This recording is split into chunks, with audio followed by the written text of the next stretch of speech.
तब हमें थोड़ी देर पहले का सीन दिखाया जाता है जब जस्टिन वहां पर गुजर रहा था और तब वो देखते हैं तो वहां रेलियाना किसी औरत से बात कर रही थी। वो कहता है क्या रेलियाना, आखिर ऐसी जगह पर रेलियाना क्या कर रही है। तो तब उसे दूर कुछ आदमी नजर आते हैं तो वो थोड़ा डर जाता है। वो कहता है ये तो सिर्फ एक गैदरिंग है, लेकिन जब वो वहां दोबारा देखता है तो वो कहता है बिल्कुल नहीं, ये सिर्फ गैदरिंग नहीं, ये चोर लुटेरे हैं। तो वो अपनी तलवार बाहर निकालते हुए उस तरफ जाता है। तो वो कहता है तुम तो मुझे यहाँ पर मिल गई कोइंसिडेंटली रेलियाना, क्या ये हमारी किस्मत नहीं है। तो रेलियाना उस तरफ देख के कहती है जस्टिन तुम यहाँ पर क्या कर रहे हो। तो जस्टिन कहता है मुझे बस थोड़ा सा यहाँ पर काम था, अभी खत्म किया मैंने। और तुम्हारे बारे में क्या मैं तुम्हें यहाँ से ले जाऊँ। तो वो कहती है नहीं, इसकी जरूरत नहीं है। तो वो कहता है ये जगह बहुत ज़्यादा डेंजरस है। और रेलियाना जब उस तरफ देखती है तो वहाँ बहुत ज़्यादा लोग खड़े थे। तो रेलियाना कहती है हाँ प्लीज़ मेरी थोड़ी सी हेल्प कर दो। और तब वो उसे इस बिल्डिंग के पास ले आया था। तो रेलियाना कहती है अब यहाँ से अकेली मैं जाऊंगी, तो अभी के लिए थैंक यू। तो वो कहता है तुम ठीक तो रहोगी ना, ये जगह बहुत ज़्यादा डेंजरस है। वो कहती है हाँ लेकिन मुझे कुछ ढूंढना है, अगर हम दोनों जाएंगे तो कुछ ज़्यादा ही क्राउडेड जगह हो जाएगी। तो वो कहता है ठीक है, अगर कुछ भी हो जाए तो चिल्ला देना, तुम्हारे पास मैं हूँ। तो रेलियाना कहती है हाँ हाँ ठीक है, मैं यही करूंगी। तो वो अंदर चली जाती है और जस्टिन वो बाहर खड़ा था। तभी वो एक तरफ नजर करके कहता है हे, क्या तुम बाहर आओगे या फिर नहीं, या फिर तुम उसी ग्रुप का हिस्सा हो जो थोड़ी देर पहले वहां खड़ा था। तो तब वहां शैडो से कोई बाहर निकलता है। तो वो कहता है तुम कौन हो। तो जस्टिन कहता है यही बात मैं तुमसे भी पूछना चाहता था, तुम कौन हो। तो वहां पर ड्यूक का एक स्पाई खड़ा था। वो कहता है मैं एक नाइट हूँ जिसे ड्यूक ने मिस रेलियाना को गार्ड करने के लिए रखा है। तो जस्टिन कहता है ओ तो तुम एक नाइट हो। तो वो कहता है हाँ, अब आप खुद को आइडेंटिफाई करवाएं। तो जस्टिन वो कहता है मैं। और तब वो स्माइल करते हुए कहता है मैं तो मिस रेलियाना का सीक्रेट लवर हूँ। तो वो कहता है क्या, मिस रेलियाना का सीक्रेट लवर।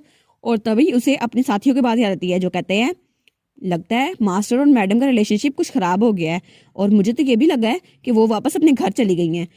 तो उसकी साथी कहती है सच में लेडी अपने घर वापस चली गई, लेकिन अब क्या होगा, क्या उनका रिलेशनशिप टिक पाएगा या फिर नहीं। तो वही नाइट वो कहता है मास्टर मुझे लगता है मिस रेलियाना आपको बाहर फेंकने वाली है। तो वो चिल्ला के वहां जाने लगता है और कहता है माई लेडी।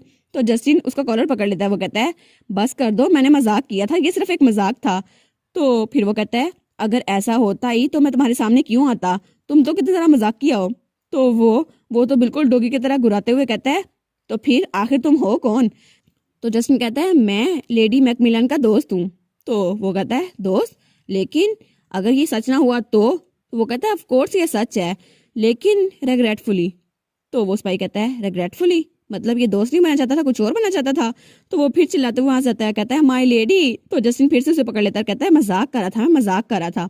तो वो स्पाई कहता है लेकिन माय लेडी का एक फियांसे है और वो बहुत जरा हैंडसम, टाल और रिच है। तो जस्टिन कहता है हाँ मुझे पता है। तो वो कहता है फिर भी तुम लेडी के पीछे क्यों पड़े हुए हो। तो जस्टिन उसके कंधे पे हाथ रखते हुए कहता है तुमने सुना नहीं मेरे बारे में, चलो हम लोग दोस्त बन जाते हैं। तो वो कहता है क्या, लेकिन दोस्त क्यों। तो जस्टिन कहता है असल में उसके अपने कुछ मसले हैं, उसे उसे खुद हल करना होगा, तो इसके लिए हम भी दोस्त बन जाते हैं, ये बात सेंस बनाती है ना। तो वो कहता है क्या क्या बात सेंस बनाती है। तो जस्टिन कहता है मैं उसे घर वापस छोड़ाऊंगा आराम से, तो तुम अभी वापस जा सकती हो। तो वो नाइट कहता है लेकिन अगर मैं इस डील को एक्सेप्ट ना करना चाहूँ।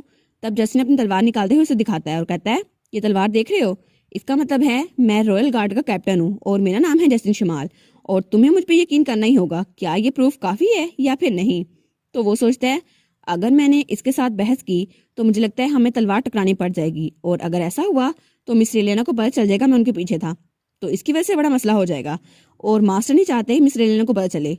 तभी वो वहां से पीछे मुड़ जाता है। तो जस्टिन अपनी तलवार वापस रख लेता है और तब वो सोचता है आखिर ड्यूक ने अपना सीक्रेट गार्ड रेलियाना के पीछे छोड़ा है, आखिर इस दुनिया में चल क्या रहा है, और रेलियाना वो करने क्या वाली है। और दूसरी तरफ हमें रेलियाना दिखाई जाती है जो उस दरवाजे के आगे पहुंच चुकी थी, लेकिन वो दरवाजा बंद था। तो रेलियाना सोचती है ये दरवाजा बंद क्यों है, क्या वो यहाँ घर पे नहीं है। तभी उसके साथ वाले दरवाजे से कोई निकलता है। तो रेलियाना कहती है एक्सक्यूज मी, क्या आप बता सकती हैं जो औरत यहाँ पर रहती थी वो कहाँ गई। तो वो औरत कहती है अच्छा वो औरत जो फॉर्चून टेलर थी है ना, वो उसने तो सुसाइड कमिट कर ली। तो रेलियाना कहती है क्या।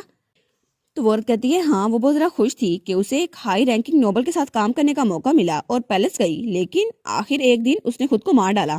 तो तभी उसके पीछे कोई आदमी आते हुए कहता है लेकिन मुझे इस बात पे शक हो रहा है, आखिर कोई हाई रैंकिंग इंडिविजुअल के साथ इंटरेस्ट लेने वाला अपने आप को क्यों मारेगा। तुम्हें नहीं लगता उसका मर्डर हुआ है? तो वो औरत कहती है हाँ लेकिन उसने कहा था ये सब कुछ। तो वो आदमी कहता है तुम्हें सच में इस बात पर यकीन है? तो फिर वो औरत कहती है हाँ ऐसा लगता तो है, उसने कहा था वो एक प्रिंस के बर्थ में हेल्प कर रही है। तो रेलिना सोचती है क्या एक प्रिंस? तो इसका मतलब है इस सब के पीछे सोरोसो है। सोरोसो डेफिनेटली इस बात के पीछे थी, और वैसे भी उसने एक डार्क सोर्सेस का सहारा लिया था, यही रूमर थी। और उसको बहुत ज़्यादा जलन हो रही थी इस बात से कि उसको कैंडिडेसी की सीट से हटा दिया गया, लेकिन इस वजह से उसने विच क्राफ्ट का सारा निशान मिटाने के लिए उस औरत को मरवा डाला। तो ये एक सुसाइड नहीं थी, ये असल में एक मर्डर था। तो फिर वो सोचती है अगर ऐसा ही था तो आखिर में असली लेडी मैकमिलान वहाँ क्या करने जा रही थी, एक डार्क सोर्सर के पास? तो तब वो सोचती है यहाँ आने का कोई फायदा नहीं हुआ, आखिर में वो भी तो मरी गई, तो मुझे यहाँ आकर कुछ नहीं मिला। लेकिन पता नहीं लेडी मैकमिलान असल में रेलियाना यहाँ पर क्यों आ रही थी। तभी उसके आगे अचानक से जस्टिन आ जाता है। तो वो कहती है क्या? तो वो डर जाती है। तो जस्टिन कहता है क्या हुआ? तो वो कहती है तुम अचानक मेरे सामने क्यों आ गए? वो कहता है क्या यहाँ पर कोई रहता है? तो रेलियाना उस तरफ मुँह करके कहती है नहीं, अब यहाँ पर कोई नहीं रहता। और उसके बाद हमें रात का सीन दिखाया जाता है जब रेलियाना का डैड उसके सामने बैठा हुआ था। वो कहता है क्या तुम चाय पीना चाहोगी रेलियाना? तो रेलियाना कहती है हाँ फादर। तो फिर वो कहता है क्या ड्यूक तुम्हें अच्छे से ट्रीट करता है? तो रेलियाना हंसते हुए कहती है ऑफ कोर्स वो मुझे अच्छे से ट्रीट करता है। और वो दिल में सोचती है इतना अच्छे से कि अब तो बर्डन लगने लग गया है। तो उसका डैड स्माइल करते हुए कहता है गुड, लेकिन अगर तुम्हें कभी भी लगे कि तुम्हें हार्ड टाइम मिल रहा है तो तुम घर वापस आ सकती हो, वैसे भी ये तुम्हारा घर है आफ्टर ऑल।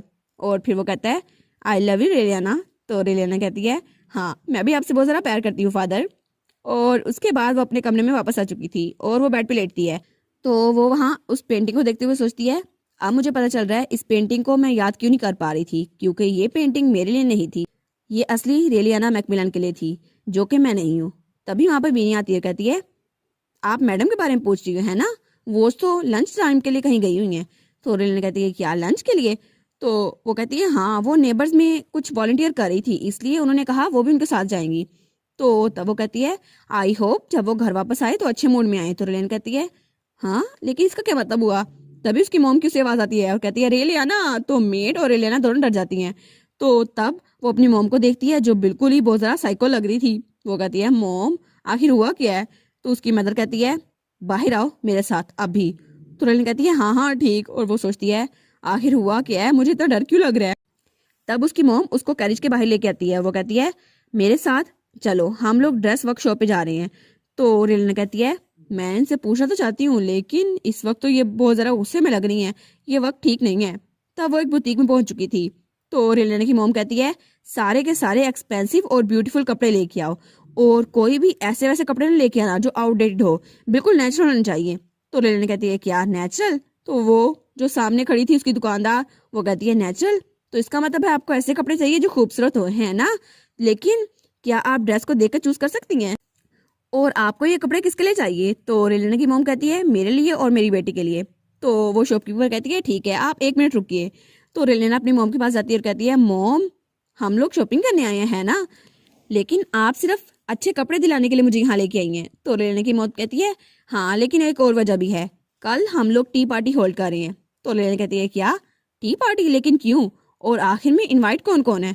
तो रेलिना की मॉम बड़े खतरनाक अंदाज में कहती है नेबरहुड के सब लोग। तो रेलिना कहती है हाँ ठीक है, और वो तो बड़ी डरी हुई थी। तो रेलिना की मॉम कहती है रेलिना कल तुम्हें जीतना ही होगा, तो ठीक है ना? तो रेलिना कहती है क्या जीतना होगा? तो उसकी मॉम बड़े खतरनाक अंदाज से उसकी तरफ देखती है। तो रेलिना वो तो बहुत ज़्यादा डरी हुई थी, वो कहती है हाँ मैं समझ गई, लेकिन दिल में सोचती है जीतना होगा लेकिन किसके खिलाफ जीतना होगा और मुझे करना क्या होगा। और इसी के साथ ये वाला पार्ट यहाँ पर ख़त्म। तो आप लोग बताइएगा आपको ये पार्ट कैसा लगा, प्लीज़ लाइक करिएगा, कमेंट करिएगा और शेयर करिएगा। और जो न्यू व्यूवर्स हैं काइंडली वो चैनल को सब्सक्राइब कर दें, और पिछली वीडियोस का लिंक आपकी स्क्रीन पर नज़र आ रहा होगा तो काइंडली उनको भी चेकआउट कर लें। Thank you so much.